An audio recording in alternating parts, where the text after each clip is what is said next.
ꯃꯥꯗꯔꯅꯗꯤ ꯄꯥꯝꯗꯕ ꯑꯩꯈꯣꯏꯅꯗꯤ ꯉꯥꯎꯖꯕ ꯀꯣꯛ ꯊꯣꯡꯕꯅ ꯕꯦꯁ ꯇꯥꯔꯦ ꯀꯥꯞꯁꯨꯅ ꯌꯥꯏꯐꯔꯦ.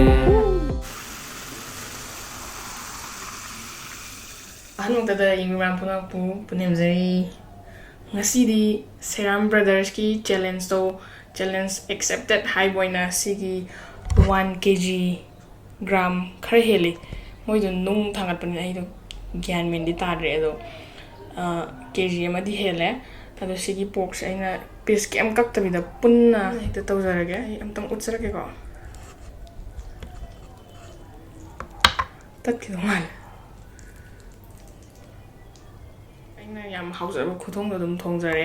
ꯔꯦꯁꯤꯄꯤꯒꯨꯝꯕ ꯄꯥꯝꯕꯤꯔꯁꯨ ꯗꯦꯁꯀ꯭ꯔꯤꯞꯁꯟꯗ ꯂꯤꯡꯛ ꯍꯥꯞꯆꯔꯝꯒꯦ. ꯁꯤꯒꯤ ꯅꯥꯒꯥꯒꯤ ꯋꯨꯗꯟ ꯄ꯭ꯂꯦꯠꯁꯦ ꯑꯩꯒꯤ ꯃꯔꯨꯞ ꯑꯊꯨꯅ ꯃꯣꯏꯒꯤ ꯑꯪꯀꯜꯗ ꯅꯥꯒꯥꯂꯦꯟꯗ ꯂꯩꯕ ꯑꯪꯀꯜꯗ ꯊꯑꯣꯏꯅ ꯁꯥꯍꯜꯂꯛꯄꯅꯦ. ꯑꯩꯅ ꯑꯗꯨꯝ ꯍꯪꯕ ꯀꯥꯏꯗ ꯂꯩꯕ ꯌꯥꯒꯦꯅ. ꯑꯗꯣ ꯁꯤ ꯑꯩꯅ ꯌꯥꯝ ꯄꯥꯝꯃꯟꯕ ꯎꯗꯨꯗ ꯁꯤ ꯋꯨꯗꯟ ꯄ꯭ꯂꯦꯠꯁꯦ ꯃꯣꯏ ꯑꯪꯀꯜꯗ ꯊꯑꯣꯏꯅ ꯎ ꯑꯆꯧꯕ ꯑꯃꯗꯒꯤ ꯁꯤꯁꯦ ꯈꯨꯠꯅ ꯁꯦꯝꯃꯤꯅꯦ ꯍꯥꯏꯕꯀꯣ. ꯑꯗꯣ ꯑꯊꯨ ꯑꯃꯗꯤ ꯃꯥꯒꯤ ꯑꯪꯀꯜꯕꯨ ꯑꯩꯅ ꯍꯥꯏꯅꯤꯡꯉꯥꯏ ꯂꯩꯇꯅ ꯊꯥꯒꯠꯆꯔꯤ. ꯊꯦꯡꯛ ꯌꯨ ꯁꯣ ꯃꯆ. ꯑꯩ ꯉꯁꯤ ꯈꯨꯂꯥꯡꯈꯥꯡ ꯀꯧꯗꯣꯔꯦ. ꯁꯤꯁꯦ ꯃꯥꯅꯁꯨ ꯄꯣꯛ ꯐꯖꯕ ꯑꯃ ꯇꯧꯔꯒ ꯆꯥꯔꯛꯑꯣ ꯍꯥꯏ. ꯑꯗꯣ ꯉꯁꯤ ꯁꯦꯔꯥꯝ ꯕ꯭ꯔꯗꯔꯒꯤ ꯆꯦꯂꯦꯟꯖꯁꯤꯗ ꯑꯩ ꯁꯪꯒꯥ ꯍꯧꯔꯒꯦ. ꯑꯗꯩ ꯁꯤꯒꯤ ꯁ꯭ꯀꯜꯒꯤ ꯒ꯭ꯂꯥꯁꯁꯤꯅ ꯑꯩꯈꯣই ꯃꯝꯁꯤꯗꯤ ꯄꯨꯗꯅꯦꯕꯀꯣ. ꯑꯩꯅ ꯄꯥꯝꯃꯟꯗꯅ ꯍꯥꯞꯆꯔꯛꯏꯅꯦ. ꯀꯣꯛ ꯍꯥꯞꯄꯒ ꯁꯦꯔꯥꯝ ꯕ꯭ꯔꯗꯔꯅ ꯀꯣꯛ ꯍꯥꯞꯄꯦꯅ. ꯑꯗꯣ ꯃꯈꯥꯗ ꯊꯝꯖꯔꯦ. ꯁꯤꯒꯤ ꯄ꯭ꯂꯦꯠꯁꯤ ꯈꯤꯇꯪ ꯋꯥꯡꯕꯅꯤꯅ ꯃꯈꯥꯗ ꯎꯗ꯭ꯔꯦꯕ. ꯄꯣꯛꯁꯦ kg ꯑꯃꯒꯤ ꯑꯦꯇꯦꯝꯁꯦ ꯉꯁꯤꯅ ꯑꯍꯥꯟꯕ ꯑꯣꯏꯗꯣꯏꯅꯦ ꯑꯩꯁꯦ. ꯄꯣꯛꯁꯦ ꯌꯥꯝ ꯄꯥꯝꯅꯕꯨꯗꯤ ꯆꯥꯏ ꯑꯗꯨꯑꯣꯏꯁꯨ kg ꯑꯃ ꯊꯑꯣꯏꯅꯒꯤꯒ ꯆꯥꯗ꯭ꯔꯤꯕ. ꯀꯔꯣꯝꯗꯩ ꯍꯧꯗꯣꯏꯅꯣ ꯈꯪꯗ꯭ꯔꯦ. ꯕꯦꯂꯤ ꯄꯥꯔꯠ ꯉꯥꯛꯇ ꯍꯥꯏꯕꯅꯦꯕꯀꯣ. ꯑꯗꯣ ꯕꯦꯂꯤ ꯉꯥꯛꯇꯅꯦ ꯁꯤꯁꯦ. ꯍꯦꯛꯇ ꯍꯧꯔꯒꯦ.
Rồi, chắc có tài.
펄.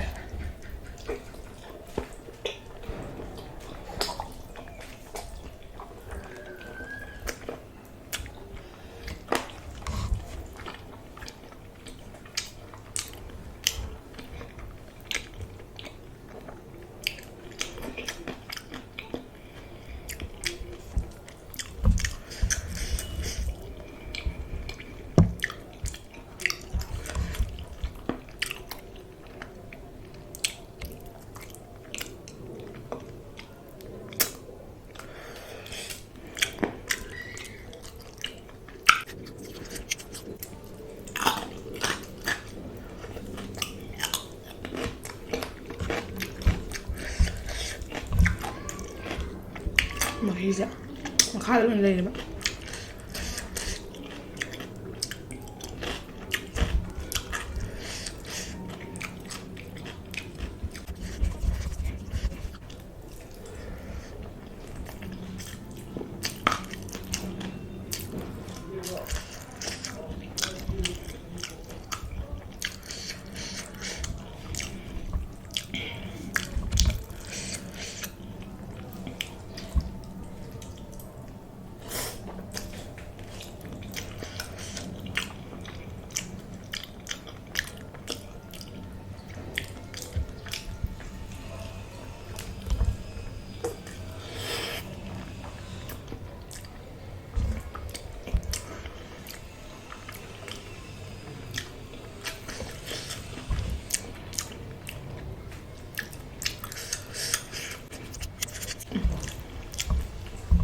Wow. Ay pork saling managhanga mamdram niya. Sayang brother buhat niya ito na tagasari sila ito ba po. Pork sabi yadi na siya diba?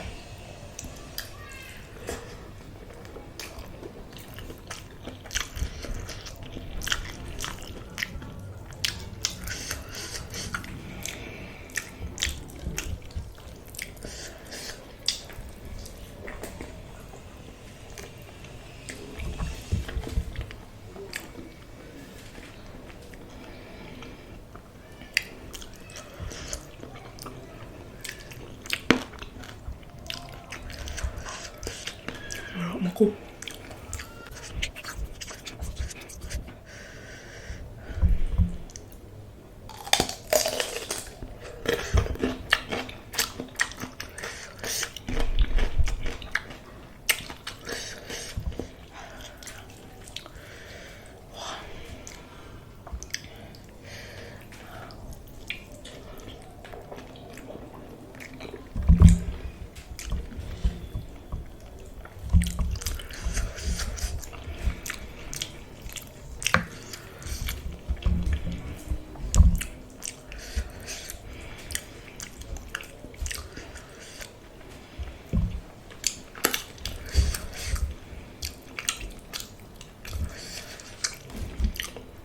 Maru di kita ngayawag pa rin.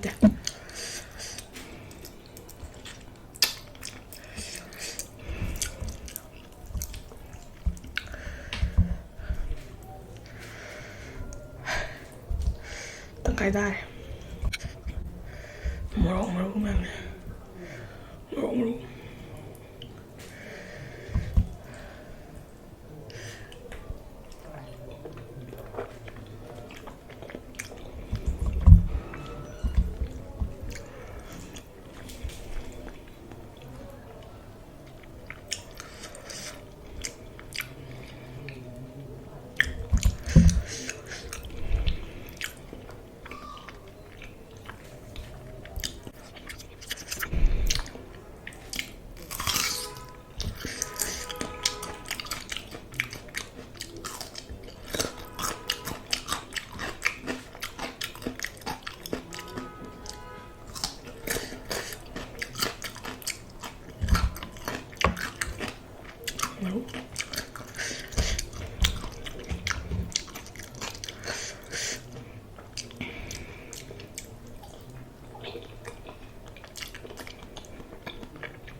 ꯂꯩꯇꯕ ꯑꯃ ꯆꯥꯔꯦ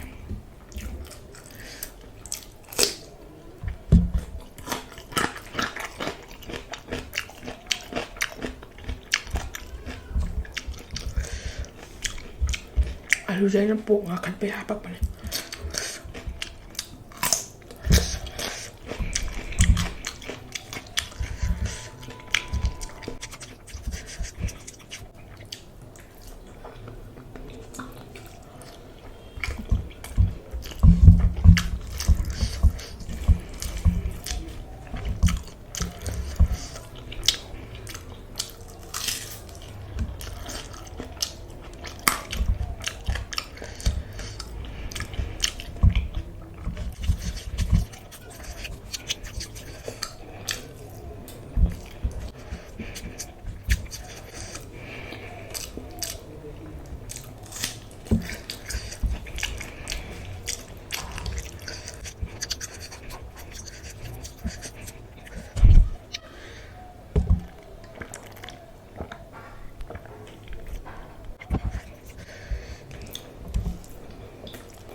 ꯃꯍꯤ ꯇꯥꯔꯛꯄꯩ ꯃꯣꯔꯣꯛ ꯂꯣꯏ ꯁꯥꯔꯦ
Dazona just 1 kg pork hai ko na more than 1 kg spicy pork to san na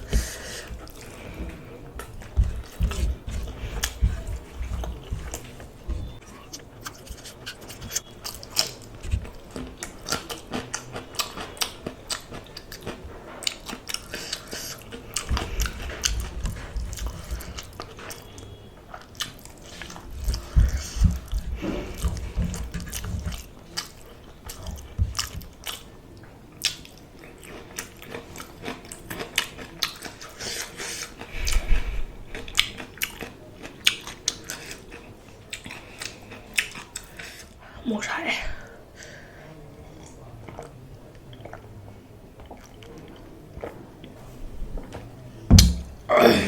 1 kg pork gram kitang heli ado gram yamamoy gram 10 tranga gumba adum tang organi ngasai nung doi hangba da hayak tre ado belly part havina ribs part oibini na maru da kitang chatle ado challenge se aina ngame haina laujare saram brother gi dajo na punishment so haibiro on haibane ko do punishment se dajo na he punishment tawba chatpa park tu da chapiraga bench laidana aseng bai di cushion da chon khat kadam ne ko do cushion leijaraga su yare do ai dajo na khangdru video ina tharaga cushion mathak sida tap macha na traga compact se isin full phada bida half apaga cushion na traga bench mathak tu da ne amutang chong khatpiro ising do pairaga smaina adu yare aduga challenge se ngamjare ai sa su khara ngachei 1 kg pok chagipse ado fats mayam do humang do lokthok tuinina